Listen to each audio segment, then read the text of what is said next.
So I think we start with our CMA. So COVID has caused us great loss.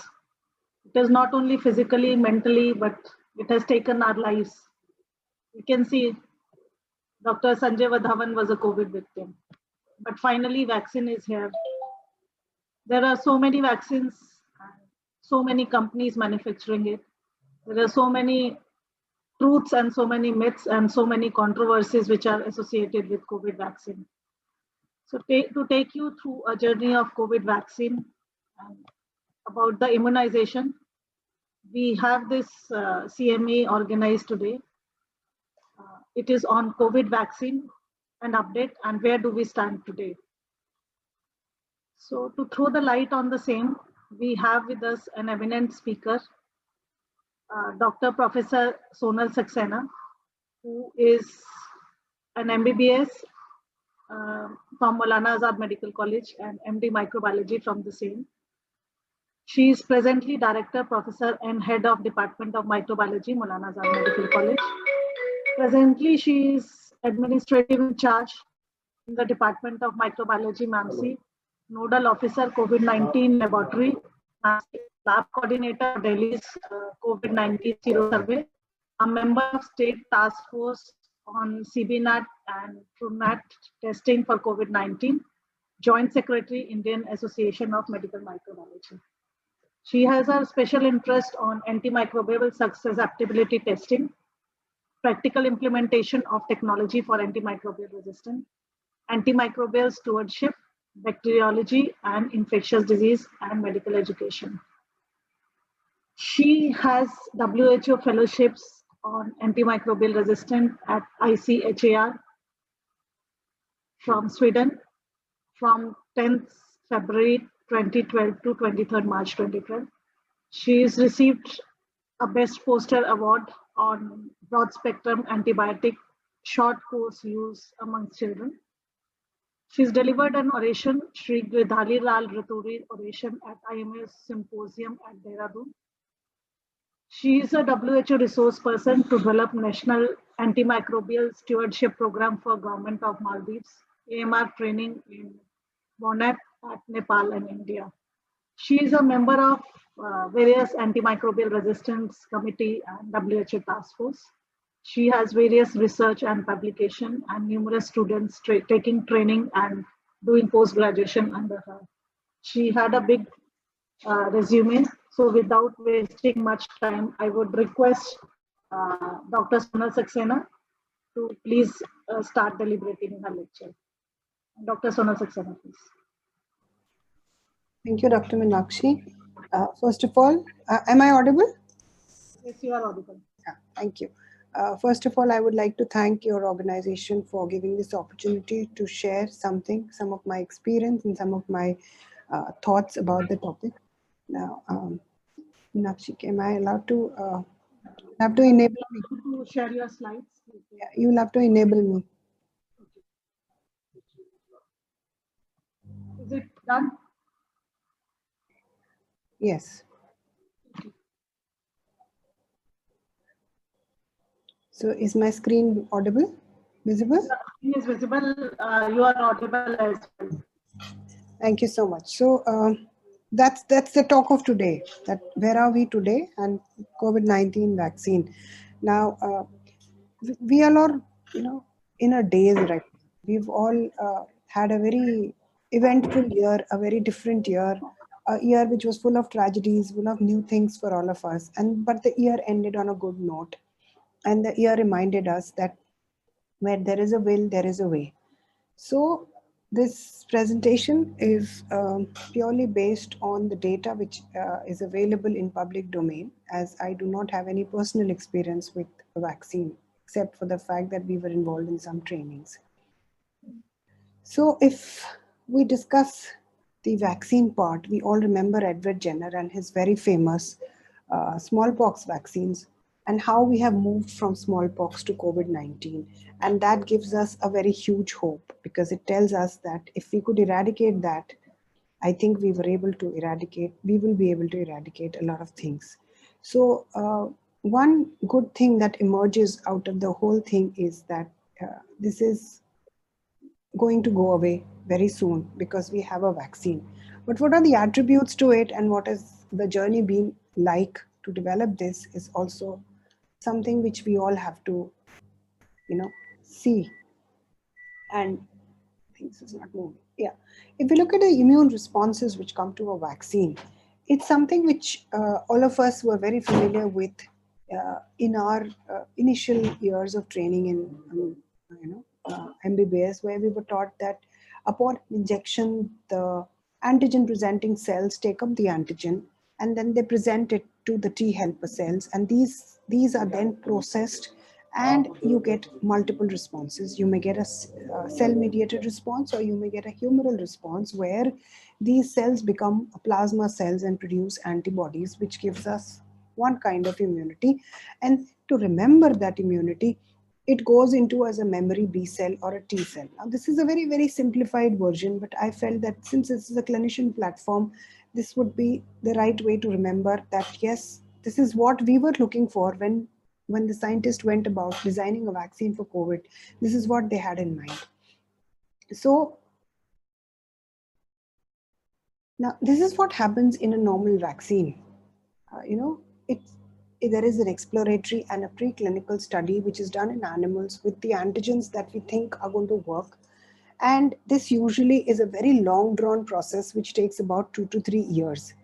Then after we have identified the molecule which is likely to be immunogenic and is proven to be immunogenic in various animals, then it goes into a phase 1 clinical trial where there are just a few participants, usually about 10 to 20. Then it goes into a phase 2 trial where the participants are maybe around 80 to 100. And it goes into a phase 3 trial where the participants are in thousands.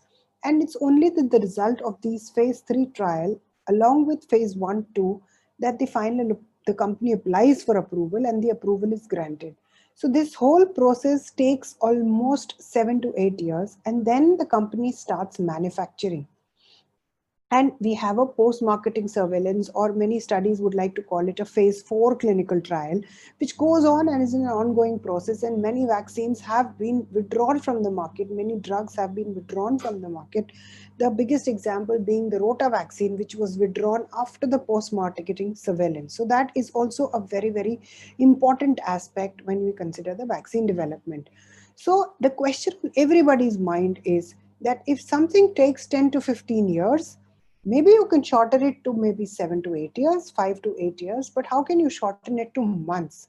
So the answer here lies in this, a very, very simplified version which was presented by these authors, where they said that since clinical trial, phase 1 clinical trial and the exploratory preclinical phases were merged initially, whenever they found a molecule, and the biggest help which the scientists got here was that on 11th of January itself, the Chinese authorities put up the whole genome of this virus on a public platform or a domain.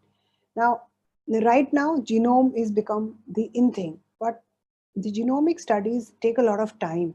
But now with the new machines being available and the data processing being simple with such high CPUs, it has now become possible to sequence a RNA virus in say about 10 days or 11 days. And they were able to put up these, and that is what allowed the scientists to design those antigens and see the immunogenicity in a very fast manner.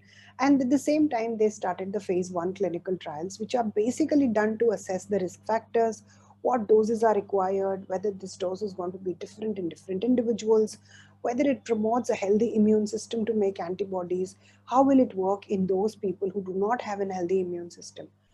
And the phase 1 then got combined with phase 2. The phase 2 then got combined with phase 3. Now, phase 2 primarily aims at the safety and immunogenicity, and phase 3 tells you the efficacy. That is why the denominator is so huge, that the more you take, the more likely is a chance that you might not be able to screen out those people who may not be producing response. So if you take 100 and the prevalence of such cases who are not going to respond to this antigen is 1%, you will have only one. But if you take 1,000, then it becomes 10. And if you take 10,000, it becomes 30.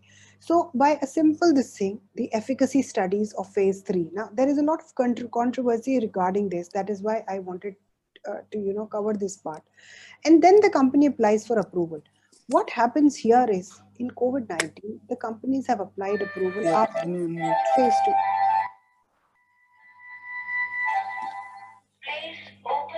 So companies have applied this approval after phase 2, and this phase 2 approval was be granted clinically only when there is a data which is made available to them after phase 3. So even though the paperwork was done after phase 2, the approval was not granted. It was granted only after evaluation of phase 3 clinical data. And before the approval was granted, if you look at this arrow, the phase 3, the manufacturing and the post-marketing surveillance will obviously not start, but the manufacturing started. That is why the moment even for India, the vaccines were granted approval, within 10 days, the vaccine plan is being rolled out. Similarly, in UK and US also, they were able to roll out because they did not wait for approval and then went into consideration of producing these vaccines. So if you look at the various types of vaccines, we have DNA, RNA vaccine or the nucleic acid vaccines. Till now, none of them were available. Now we have two RNA vaccines here. Then viral vector vaccines, Ebola and dengue, these were made available after 2005. The viral subunit vaccines, this we are all familiar with. The hepatitis B vaccine, even a rabies split vaccine is also available. For flu, a split vaccine is available depending on how it goes about. Then there are various viral-like particles which are made available for HPV. And then we have inactivated vaccines and the live attenuated vaccines, which we literally grew up with. The polio vaccine and the vaccines in the immunization programs, which are as such being used for ages. Now, what did we look at in COVID-19? COVID-19 is a very different virus. It uses what is called as a spike protein. Every virus needs something to latch on to the host cell, only then it is, otherwise it's a crystallizable form. So this uses what is called as a spike protein, which has got two parts. One is the attachment part, which attaches to the host cell, and the other is what fuses the two together, the fusion part. That is this is the fusion part, and this is the S1 part, which is the attachment part. Now, if you see this, it again has got a receptor binding domain, and it is the antibody to this receptor binding domain, which is called as a neutralizing antibody. So what we're looking for in an COVID-19 vaccine candidate was that something which could, if we could use only the spike proteins, it would give rise to the receptor binding protein domain, and that it will elicit the antibody response. Now, the problem here is what happens if this spike itself changes, and that is the scare of the UK strain, that possibly this spike is changed to such an extent that the antibody which is produced against this may not work. Now, again, we'll have to wait for 6 to 12 weeks to see the antibody response. This is a step which we can't hurry up. Now, what are the various vaccines in pipeline? There are plenty of them. What started with 319 molecules is now narrowed down to just a few. So in the current stages, if this is from 24th November, so it's not very late. In the exploratory stages, we had more than 200 molecules, and preclinical stage itself, we had 87 molecules. And then in phase 2, phase 3, so these 6 vaccines which are there in the phase 2 and 3 are likely to be licensed in the next, 1 month or so. And why there are multiple vaccines? Because there is a race to develop a vaccine. All the vaccine targets which are picked up basically have to stimulate a primary immune response. Now, this primary immune response, as I said, is an antibody which is against this receptor binding domain. Because if you block the receptor with the antibody, the virus spike protein will not attach to that receptor.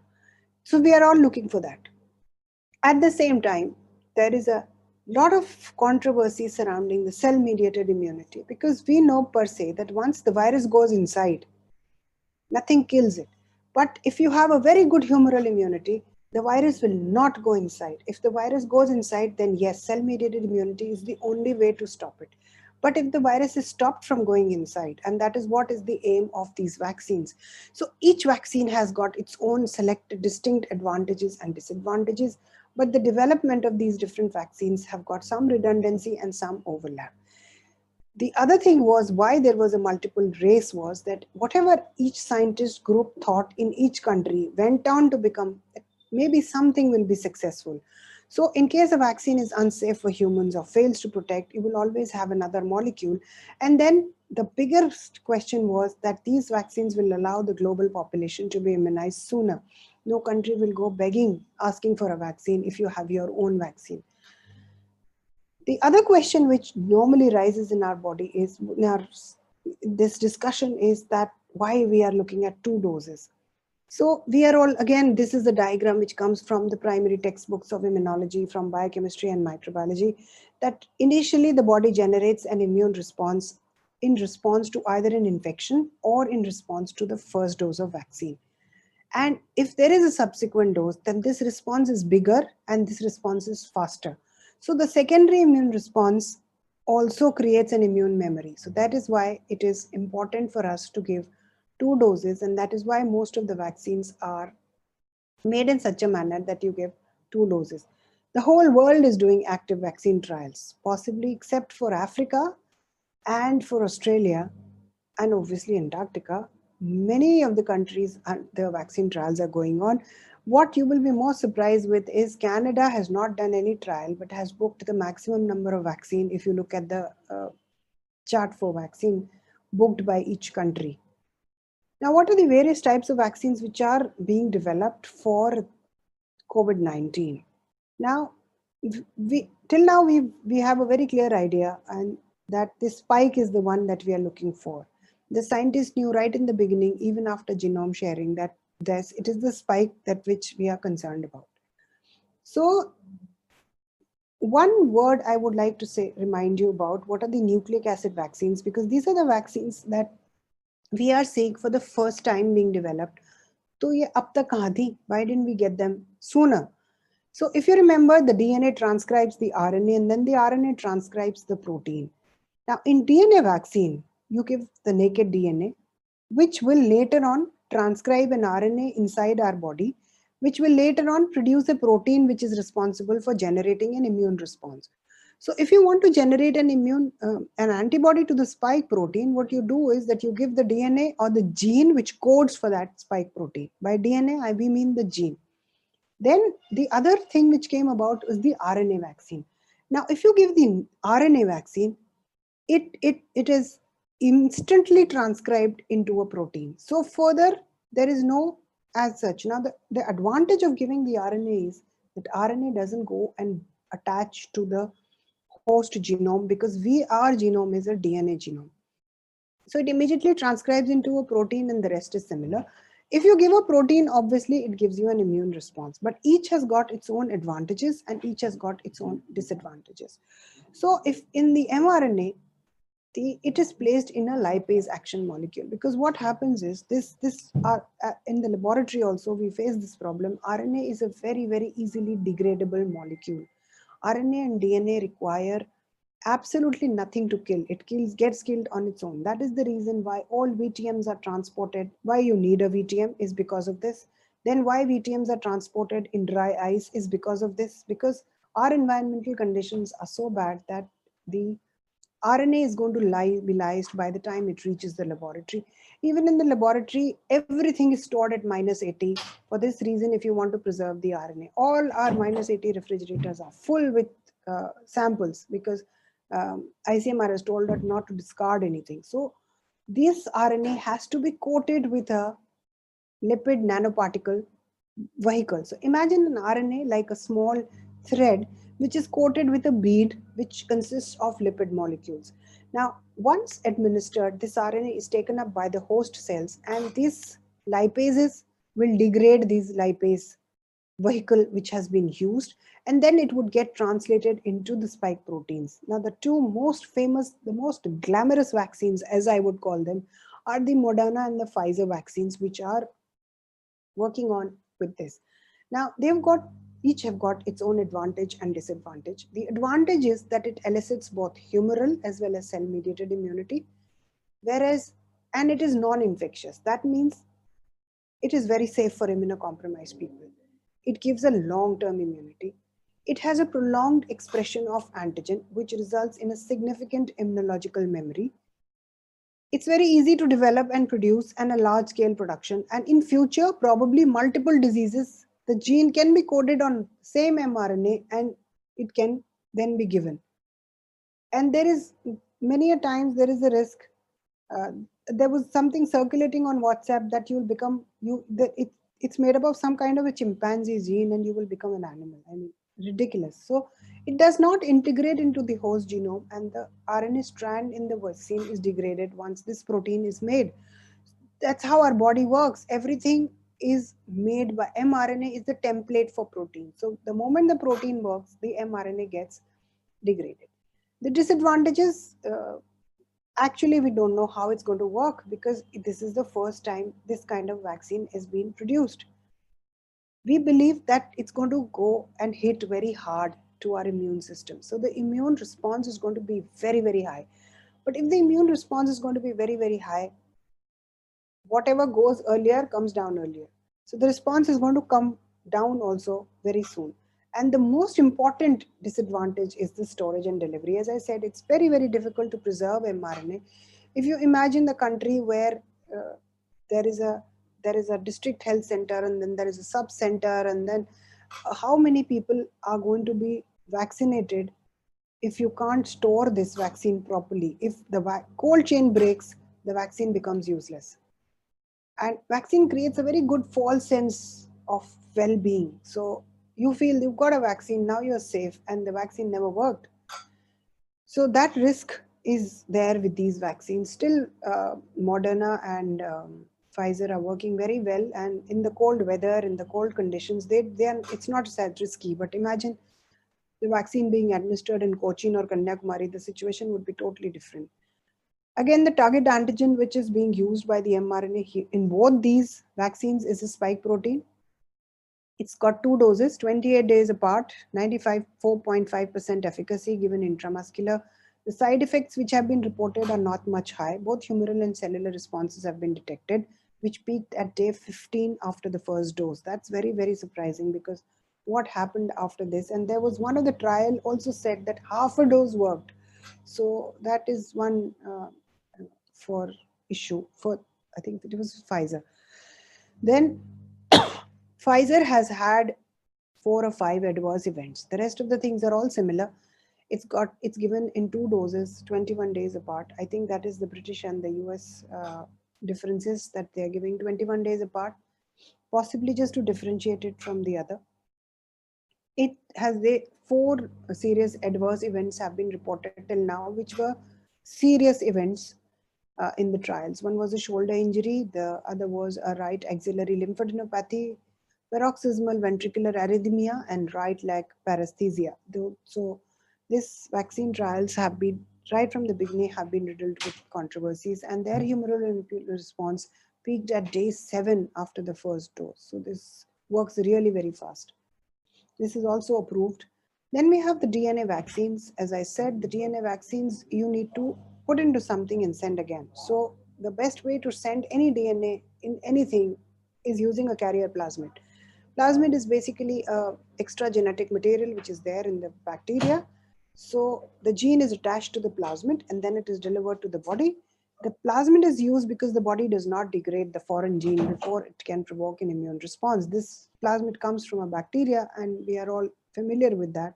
So our body doesn't destroy this gene. So it gets transcribed to mRNA and then to protein. Now the vaccine here is the Inno 4800.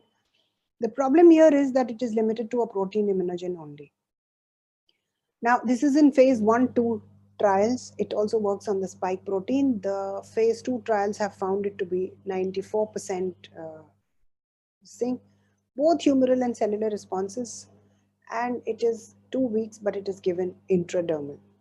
Then the side effects, there are local side effects and there are some systemic side effects which are mild.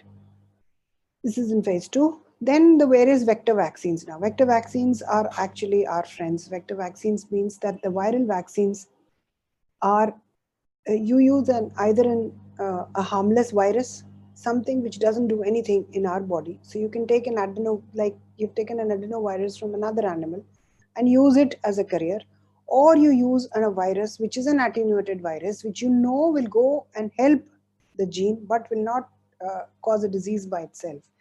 So this is the virus, when it infects the cell, it administers this foreign gene into the cell, because just like coronavirus, this virus also will use a particular receptor and will enter the cell. Once it enters the cell, it will deliver that gene inside the cell, and the whole story will begin. So there we were giving a naked mRNA. Here we are giving the whole virus. The advantages are that it elicits really a strong antibody and T cell responses. Like it's like a dry run for the system. It primes the system very, very well. Then it allows both B and the T cell to be activated because it's actually using a proper virus.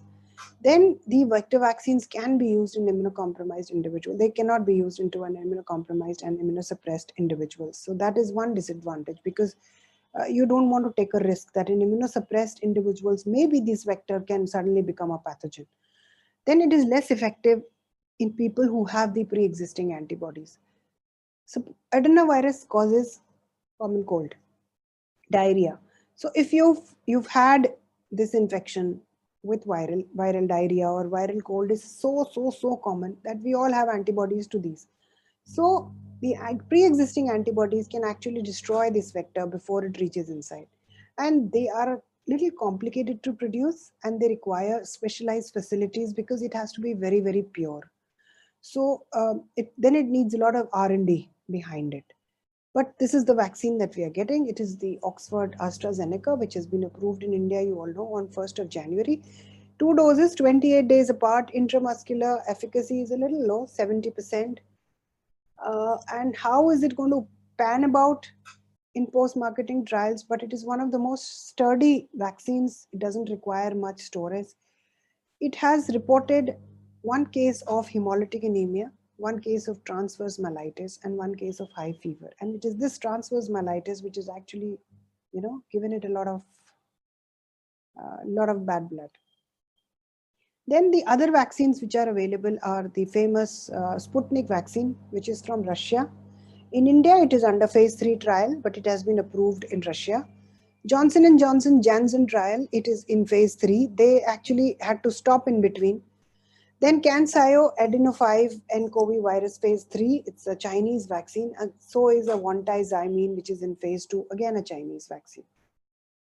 Now, the live attenuated vaccine, we have all had these studies, and possibly the live attenuated, the virus is alive, but it has been rendered less effective. Now, why we did not have a live attenuated vaccine right in the beginning was that the attenuation takes time in laboratory. It takes serial passages, so you have to give that much of time for the virus to reach such a stage where the infectivity is there, but the virulence is not there. It is able to elicit an immune response, but it is not able to cause disease. So then we came to inactivated vaccines, where it was the easiest vaccine to produce. These have a whole pathogen which is killed or inactivated by chemical heat or radiation, and possibly eliminates the pathogen replicating and causing an infection, and has all the components that are likely to be encountered in the body. It's actually like a dress rehearsal for the body when it comes to immunity. The Sinovac, Sinopharm, and the Bharat Biotech Covaxins are the major stars for this. The problem here is that multiple boosters may be required, because to maintain the immune status in an individual. So you may require more than one booster. It is a little less effective than generating CMI, and it causes a considerable risk if the inactivation procedure is not efficient. Now, the all very famous, or the within bracket ill-famous Bharat Biotech Covaxin, which is co-produced by Bharat Biotech, but the R&D is by ICMR. And it's a whole virus, 2 doses, 28 days apart, intramuscular, where both humoral and CMI, but the humoral is far higher than CMI. The high level of neutralizing, which remained elevated at 3 months. Now, no other study has shown this, that they have remained elevated at the day 104 after the second dose, and this trial is still recruiting. Then local and systemic side effects were predominantly mild. Pain was the only, the most common adverse side effects. Now, this is approved in a trial board, a very, very first time for India, and that is why there is a huge lot of. The other vaccines which are approved are the Sinovac vaccine. We've all seen those product inserts and those boxes which have been circulating on the WhatsApp for quite some time, where the date of manufacturing is from May or June. That was a Sinovac vaccine or a Sinopharm vaccine, which is made by Wuhan Institute of Biological Products and Beijing Institute of Biological Products, where they showed that by day 14, 75% patients had seroconverted, while the remaining seroconverted at day 28. So it's two dosage, where it is, they tried two, one 14 and 28, and it's given intramuscularly. So these are in use in China for past 3-4 months. So this is the only experience that we have that this vaccine is actually working, the inactivated vaccine. The viral subunit vaccines take part in a pathogen which stimulate an antibody response. Now we've done everything. We've taken the virus, we've made it less virulent. We've taken a portion of the nucleic acid. We've taken the whole virus and used it. And the other thing is now that we use a part. So instead of using the mRNA or the DNA, we are using, say, only the spike. So we just use the protein or the particular subunit and inject it. Now here comes the Epivac Corona, which is already cleared phase 3 and has applied for approval in Russia. The Novavax probably has applied or is applying. Then by SCB-2019, which is still being developed. So Epivac Corona has got approval in Russia. The disadvantages are that it does not retain the native conformation. So the antibody, because it's a synthetic subunit, so there may be some partial activity, some impartial, some kind of poor antigenicity might be there. Whenever we look at the vaccine, we need to see that it's able to elicit a very strong immune response. So the strong immune response may be there, but you have to identify that subunit which it goes on. And antibody production, they produce a very strong this thing, but how long and as this maintains is not seen. The advantages are that obviously the strong antibody response, they're safe to administer and are simple and cheaper to make as compared to mRNA, and the delivery is also simple. Now everything goes into nano these days. The diagnostic chips have reduced to nano. The RNA detection has now come down to one cartridge based system, which is smaller than our microwaves. So everything is becoming smaller. So similarly, we also have a nanoparticles, which have a natural lipid bilayer. And we also have an antigenic protein on it, and we have a non-infectious genetic machinery. The purpose of this is to have a structural protein which is co-produced. Now, this is still in preclinical stage. It has not yet reached the trial stage. The purpose here is to have a natural lipid bilayer. Why do we have this lipid bilayer is because all our cells are made up of a lipid bilayer. So it recognizes it as fortunately or unfortunately, all living beings on this earth have got a lipid bilayer cell membrane. Even for bacteria and virus, that doesn't differ. So here it is able to recognize this very well and attaches itself. So these are still in the clinical stages. Now what has happened in India is, now this document is from the vaccine document operational guidelines, which was produced or released by MOHFW on 28th of December 2020. Till that, there was no vaccine which was licensed. So we can say that now we have a change of 2 vaccines. So Covishield or a chimpanzee adenovirus is by the All Lamirus Serum Institute of India, collaborator is AstraZeneca. This is now approved, and the Covaxin is now approved in a phase 3 advanced trial stage. Then we have a DNA vaccine by Cadila, Sputnik vaccine, which is in phase 3, which is to start by Reddy's lab. And it's recruiting phase 2 right now. The protein subunit vaccine, again by Serum Institute, the Novavax. Recombinant protein antigen-based vaccines by Biologicals Hyderabad and mRNA vaccines from Genova, Pune by HDT. This is only in preclinical stages. Similarly, inactivated rabies vector platform with Bharat Biotech, again in preclinical stages, and a vesicular vaccine. This is a vesicular vax platform, meaning that it is basically a vector vaccine which is using a vaccinia virus, which is of animals. Now, what are the future challenges? As we set on, the biggest challenge is that are we going to uh, inoculate the whole globe? So much, the picture sounds so much simpler, but it actually conveys the whole message of the challenge that we are going to face in the coming 3 or 4 months. The whole world is going to face this challenge, particularly the developing countries. The other is that somewhere or the other, the whole process has been compromised. Everything has been, fast forward mein chala diya hai sab kuch. So there is a concern of an unknown side effects which can appear in a larger population.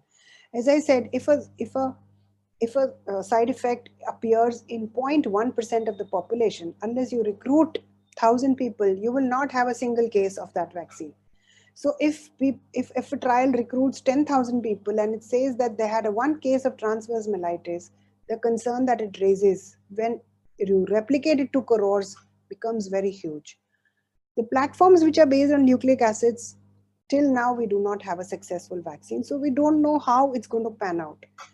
Then mRNA vaccines use lipid nanoparticles which are extremely temperature sensitive and may pose difficulties when you're scaling up the production, storing it, and after March, even the coldest area of the country will become, uh, you know, useless for this kind of vaccine. For DNA vaccines, reliance is on an electroporation or an injection delivery system for vaccine administration. Just like if you remember the smallpox vaccines, there used to be a tiny needle which used to go. Similarly, we will need an electroporation of an injector delivery which delivers it right inside the cells. So that needs training, that needs, concerns. Then pre-existing immunity to adenoviruses is a concern, especially in a country like India, where these viral infections are very, very common and our antibodies are always, updriven.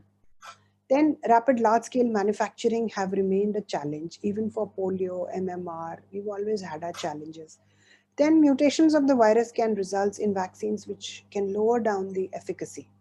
So this we are already scared about. Why UK has gone into a lockdown is because of this. That probably the vaccine is, and we will not know till another 6 or 8 weeks pass. We will not know about the vaccine as to what immune response effect it's having on the immune response, and if there is a vaccine enhanced disease for inactivated vaccine candidates.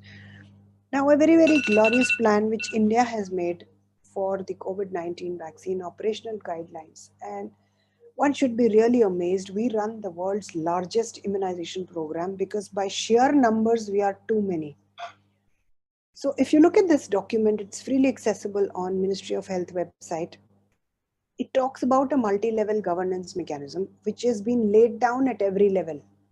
That on national level you will do this, on state level you will do this, on district level you will do this, on the sub district these are the people who are going to be involved, how the DM is going to work, how the IDSP or the district surveillance officer is going to work, and how these sectors are going to converge together regarding the transport, the delivery, the injections. Then human resources training and capacity. We have been doing the trainings for about a month now. The I can talk about Delhi. Delhi has had about 30, 40 training centers. There is a training going on in Sachivalaya. There is one going on in my college on the third floor. So there has been a massive training and capacity building for this.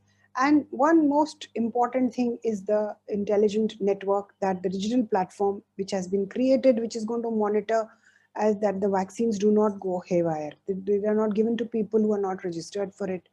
Then the administrative, and then the logistics, cold chain management, communication and social mobilization. We all live in a big city. We all feel that, oh, mobilization kya karna hai? Announce kar do, log aa jayenge. But people have to travel. They have to take a vehicle. They have to come on the day they have been told to come. Then who's going to monitor the adverse events? What happens? How it happens? As I said, post-marketing trials have been detrimental to many vaccines. So how is going to work out with this? We do not know. and the whole thing has to be monitored and supervised.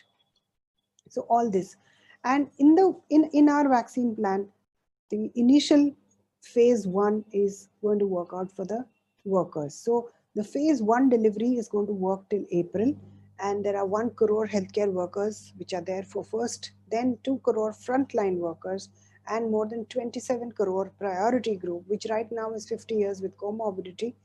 And a few days ago, we were having a meeting, VC, with where Dr. Guleria said that they're going to identify these comorbidities as well. And they have a state task force meeting for that, where they're going to work around and even identify and define what comorbidity is going to fit into this.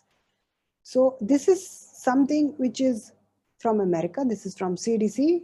Sorry, the reference is missing. So CDC also had a similar thing where they started with healthcare personnel and nursing home residents, because their initial outbreaks in nursing home residents were very poor. So this is the status of the approved vaccine in the world. The inactivated vaccine, the Sinopharm and the Sinovac, were the first few vaccines which were licensed by Sinovac, and then the BNT vaccine, which is the Pfizer vaccine.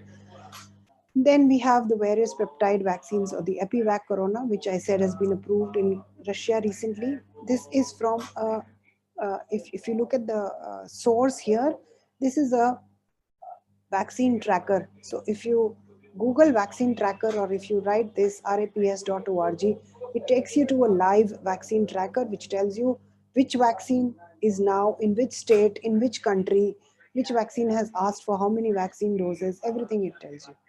Now, these are the few references, and I would like to acknowledge here the help in this topic from my postgraduate student, Dr. Sanchita, who really did a lot of work for me for this PPT. So thank you so much. So the question on everybody's mind is this cover page of India Today, which came last month. Is it safe? Will it work? And if you can answer these 2 questions, I think everything gets answered for us right now. So thank you so much for this opportunity. Any questions?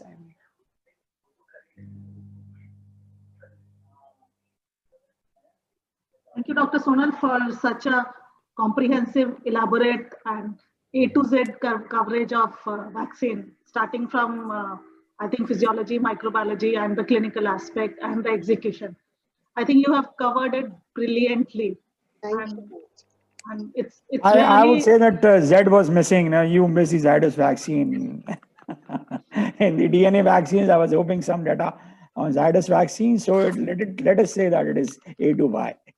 No, sir, Zydus vaccine I have covered in the last page, where I've said that it is under trial. It is still not approved as yet. So unless we approve DNA vaccines, I've covered. So it is a DNA vaccine, but it is under trial right now. So I expected, say, try a slide like Inovio vaccine, which is another DNA vaccine. So I expected something more on it. what was there? Dr. Sonal, there has been a lot of controversy about in the newspaper about giving early authorization to this Covaxin. So what is your take on it? Is it all political, or should we be worried about the early rushed authorization of the vaccine? See, I don't know what kind of controversy is there for that. It's an inactivated vaccine. Similar platform vaccines are working so well for past 6 months in China. The inactivated vaccine platform is the only vaccine which we have data of post-marketing surveillance. They are in phase 4 in China.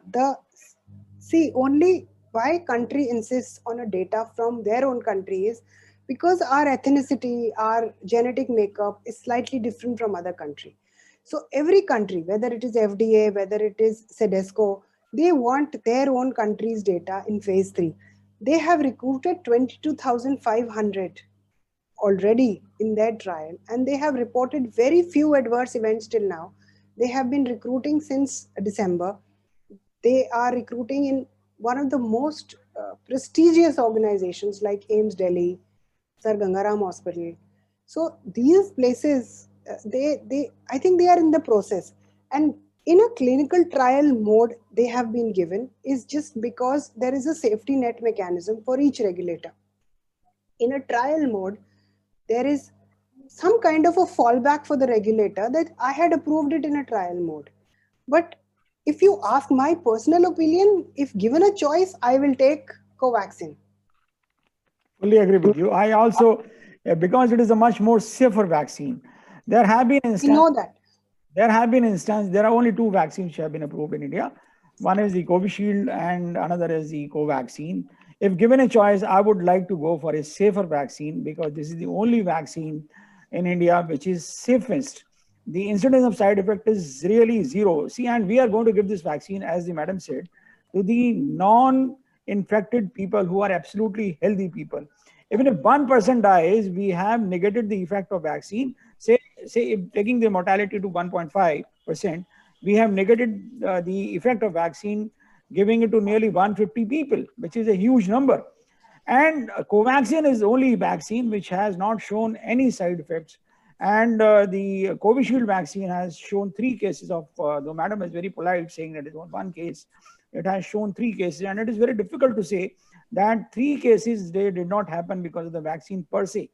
Any person, any physician who has seen a patient of transverse myelitis can easily say that it is a debilitating disease carrying over for a very long time. And you give a vaccine to somebody who is healthy and you make him paraplegic, it is a disaster. The vaccine should be working on a zero harm basis. And the phase 1 data which has been published, though it is still not peer reviewed, it shows excellent immunogenicity and excellent safety. Are Right. there 3 cases of transverse myelitis or 2 cases of transverse myelitis? Actually, if you look at the literature review, Meenakshi, it says that the other 2 cases were not linked to the vaccine. They have very clearly specified that there were 3 cases of transverse myelitis, but only one they could link to actually to vaccine. So that is why the trial was also stopped in between, that because the trial gets stopped till it is evaluated that it is because of what. So they say that the reason is because something else and not the vaccine per se. Let me elaborate it further. There were 3 cases of transverse myelitis reported in the entire phase of the Covishield trial. One case, they basically tracked it down to the undiagnosed multiple sclerosis. And one case belonged to the placebo group. So they say that it is not that effective. The placebo one itself was the meningococcal vaccine. And third case, they could not really deny. I really doubt the credentials of all those people who are involved into saying that it is not because of a vaccine per se when a vaccine has been given, because there's a lot of money on stake. Large number of people have been working, and it is not very easy for them to accept that it is not it is vaccine related. It is going to it is not going to kill all their hard work. And the other thing is that multiply that 1 case by 30 crore. That's what exactly. If you increase the denominator to 30 crore is the phase 1. So 1 is out of how many? 5,000. So out of 30 crore, what is going to happen? So that is the worry right now. But and the other thing is that there were many reports earlier in media saying that a person becomes positive. The stage for that is that we have to remember all these studies which I covered, all the trials very clearly say that it takes 15 to 28 days. For Covishield, about 28 days for neutralizing antibodies to appear. And for the rest, the lowest is 15 days. That is with Sinovac. So if it's going to take 15 to 28 days, that is the time where you're most vulnerable and most relaxed because you feel you've got a vaccine. So the other is that we have never, on the whole earth, we've never attempted adult vaccination to such a magnitude. That is another story. We vaccinated the children. The children are brought to the immunization clinic by the parents. So the moment a vaccine comes, the anti-vaccine comes along with it. कि इसके साथ तो ये है और उसके साथ तो ये है. So if you have the kids, you can bring. But what will happen to an adult, especially with these news of transverse myelitis? So that's why I said we are embarking on the biggest challenges of our life. And like we've seen 2020 teach us new things, I think this vaccine delivery program is going to teach us more things about this portion also. Madam, may I request you to kindly elaborate something more upon the hemolytic anemia that occurred with the Covishield vaccine? Sir, I just read this much that there is one case of hemolytic anemia which occurred, and what they've done after that is not, and they've only marketed it in the trial. They've mentioned it in the trial that this occurred. The reason for that, even I could not find, because if something is going with a vector vaccine, it should not have a direct relationship with causing an hemolytic anemia. It can cause maybe a bone marrow suppression, but it cannot cause a hemolytic anemia. Yes, Dr. Shukla. Unmute yourself.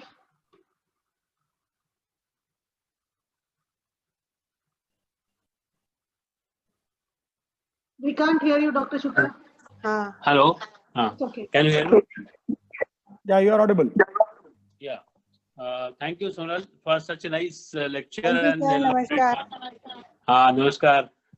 So I was listening throughout, and it was very nice. In fact, it was pleasurable to listen to you. Actually, one question I wanted to ask: I have become COVID positive. So should I go ahead with the vaccine? Yes, sir. Yes, sir. You should go ahead with the COVID vaccine. The reason for that, this is one of the FAQs which Dr. Guleria answered day before yesterday in his VC. And the reason for that is that the immune system that the vaccine triggers might be a little different from an untrained immunity which we get when we get a vaccine, when we get an infection. There are very few cases of reinfection reported, but why should we take a risk? And we've already seen how its genome is changing. So in a span of 1 year, it has changed so many times. So it's better to take a vaccine even if you've become positive. I think there is a consensus that those people who have had a mild disease, they should not refrain from taking the vaccine, because the virus, the nature of the virus is such that it is going to suppress the immune system. And the suppressed immune system develops how much of the immunity is yet to be seen. And while the vaccine is one thing which has a what we call as adjuvant to it, which boosts the immunity. So those people who had a mild COVID should definitely go for a vaccine. Which vaccine, that can be an issue. No, only one thing I wanted to know, that because our antibodies has crossed 160, 170 like that. So in that case, should we go ahead with further vaccination? Sir, it's only active as a booster only. If not anything else, it's a booster for you. Yes, exactly. That vaccine is going to act as a booster. Okay, that's fine. That's fine.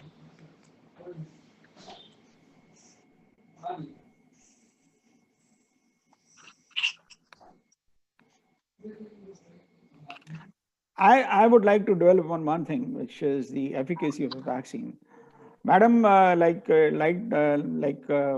the fact that the Covishield in itself is around 60%, 70% effective. Right now, the key question is not that one should be looking for is the effectivity or the efficacy of the vaccine.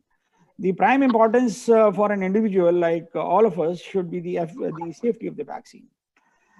All of you remember that the coronavirus is known to have a R0 factor of say 2.5 to 3.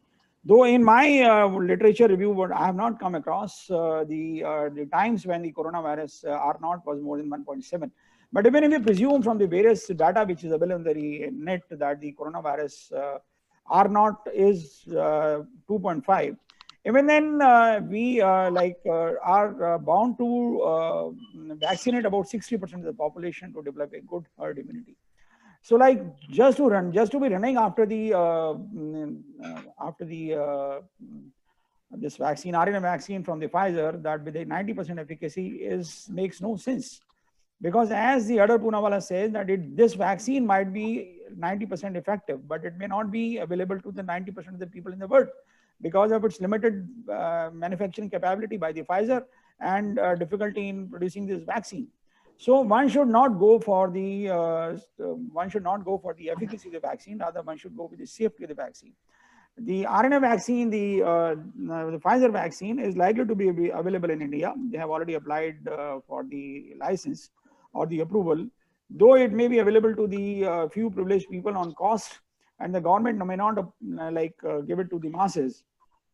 But the vaccine has developed a good number of reactions. There have been instances of anaphylaxis in the UK. There are about more than 5 people have had severe anaphylaxis where the attendant drip was required.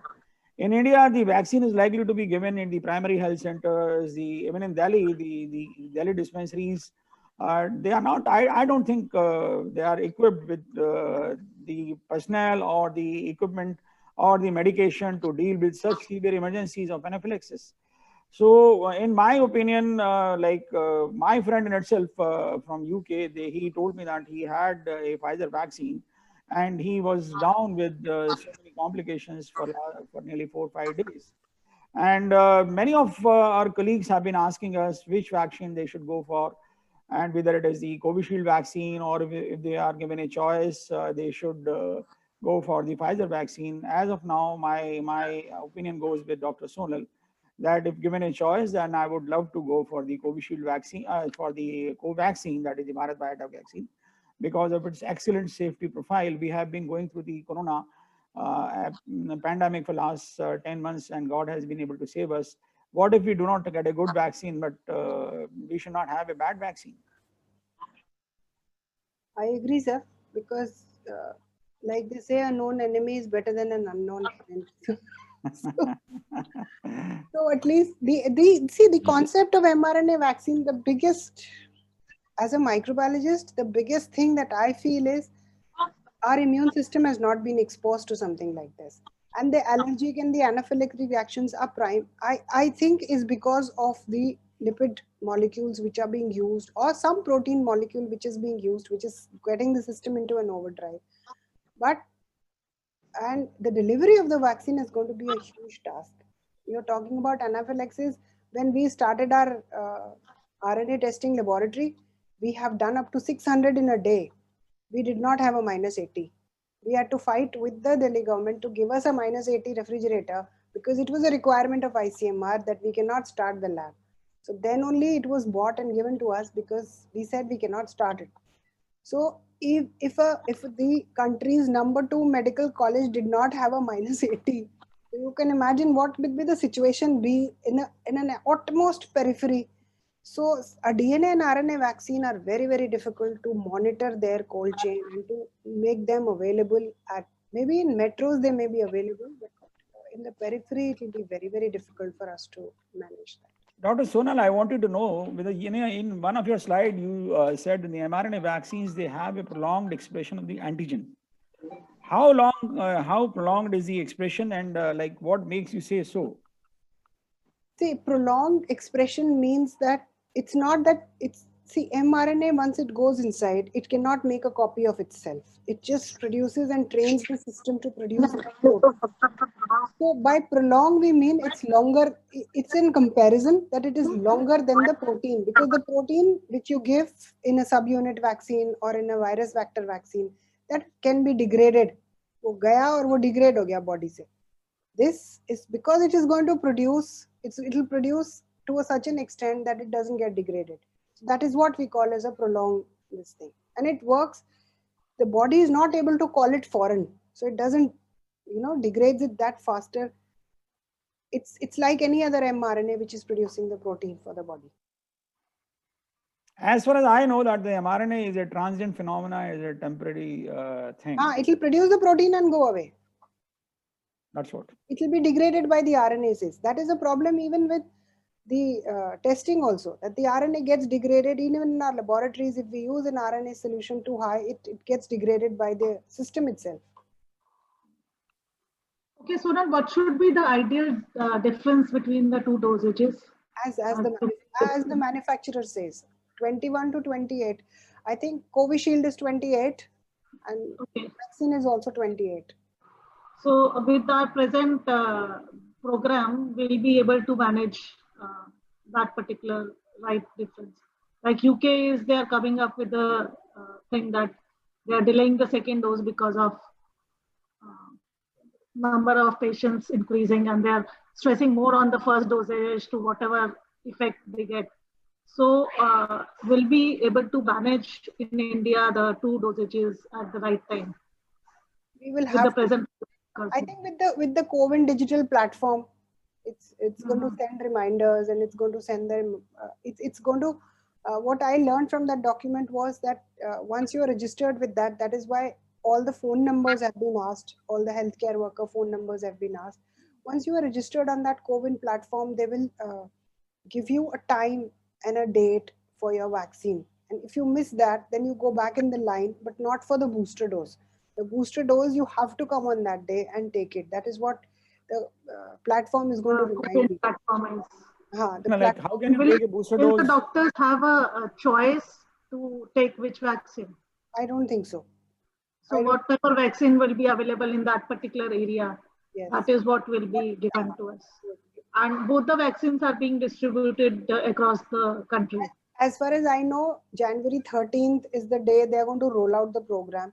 So I think only then we will know which vaccine has been approached, has reached this delivery platforms. We can't say before that. Okay.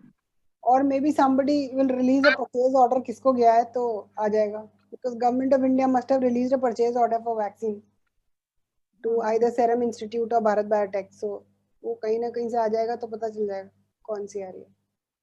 I think it is going to be Covishield, which is going to come first. I don't know in case Covaxin can also come. But I'm really concerned in case I have a call and I'm not able to go on that day because of certain contingencies. What happens to me? And in case I want to refuse, when do I get the next term? As far as I know, the FAQ in the PT, they clearly said that if you miss your first dose, then you miss your chance. You will be put in the last in the line. So maybe they devised some mechanism for it. I don't know. Regarding the question which was put by Dr. Meenakshi regarding the dose schedule, if we go through the trial which has been published in the Lancet, they have tried all the sorts of dose schedule. The trial was basically designed for a one dose schedule. Later on, they changed the code and they made it to the 2 dose schedule, Right. 0 and 28 days, or maybe 6 weeks, less than 6 weeks. They basically broadly want to say less than 6 weeks. And some of their recruitees, they also got the vaccine more than 6 weeks, that is up to 12 weeks. The median was around 10 weeks. So they say that the vaccine has been working fine even with the 28-day schedule and even with a 12-week schedule. And the efficacy is nearly the same in both the schedules. And that's the reason that the Joint Vaccination Committee of UK has said that it is important right now to cover the large population, because even their single dose vaccination program has shown efficacy of say 63% or so. So that's the reason that they have spread it to take it to the larger number of population, large number of people. They have spaced their program to 0 and 12 weeks schedule. And they are taking recourse into the vaccination data which was available from the Covishield trial. Sir, actually for every vaccine, more than the vaccine, it is the compliance which becomes an issue. So if you delay the booster, say by 3 months or 7 months or 6 months, all of us have been vaccinated with hepatitis B. Did you remember to take your last dose? Most of us forgot. Had the sister not reminded us or had the card not been there, we would have forgotten the 6 months dose. So the longer you delay, the compliance reduces. That is also an issue. तो अगर आप उसको 6 हफ्ते 8 हफ्ते 10 हफ्ते करेंगे वो आएगा ही नहीं लौट के. Same thing which happens with why you switched from erythromycin to azithromycin, because once a day compliance is always better than twice or thrice a day. So similarly here also, although one dose, as I showed you the primary and secondary immune response, it's always better to give a booster so that the immune system gets boosted. Plus the data that we have for COVID-19 is very less. We actually don't know how long these antibodies last and how, how frequently they need to be boosted. So we are all walking on an untrained territory and learning from each and every step. Madam, another thing that our few colleagues would like to know, is it possible to take the primary dose of some brand of the vaccine? Not the brand, say some make of the vaccine, say the Bacter vaccine, and can we take the booster of the different platform? Because all these vaccines, they basically stimulate the production of the spike proteins.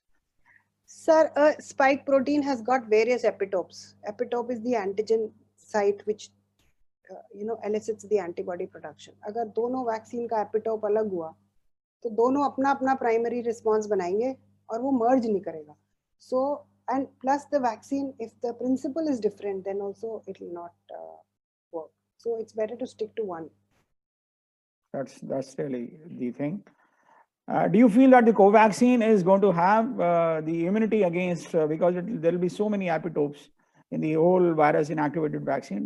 Do you feel that it is going to have the immunity against the mutant strains? I don't know, but that is one of the reasons why I said I will prefer to get a Covaxin. As a microbiologist, I feel it's the lysate, it's the mixture, it has everything. Inactivated virus vaccine are always safer, and we have more experience with inactivated virus. Inactivated viruses work very well. All polio, we've eradicated smallpox, we've worked with polio. We cannot attempt. An unknown territory. No? It's an unknown word, and this is something. I would like to ask a very, very basic question. Dr. Gupta, this is your last question. People are raising their hands too. Fine, let them ask first, because this question does not belong to the clinical scenario. No. I don't think they're just trying to. I would like to know, what are the neutralizing antibodies? Is it possible to differentiate the binding the antibodies from the neutralizing antibodies, or it is just the virus neutralization or the plaque neutralization that we measure? Because the measurement facilities are there only with the research laboratories like NIV and all. I agree. PRNT is not available everywhere. But neutralizing antibody is the antibody which is raised to the receptor binding domain of the spike protein, which neutralizes the virus.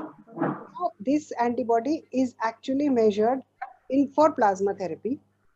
There are many kits now. Earlier, there was just one from Diasorin. Now, there are 2-3 companies which have made their CLIA-based test, which measure these neutralizing antibodies. And Diasorin, even in its product literature, has written that it correlates with the PRNT. So other companies also would have written. Similarly, there is a kit from China. I don't remember the name. That company also says that it measures the neutralizing antibodies. The rest of the kits, usually what we measure is an IgG or a combined antibody. Most of the CLIA-based tests measure combined antibody, not the IgG or IgM or IgA. So they just give you an antibody response, whether they are neutralizing or not, that you can know only with PRNT, or certain kits which have been approved after studies with PRNT. They've been correlated with PRNT. Thank you, madam. You're muted, Meenakshi. Anybody else who wants to ask something or share the experience?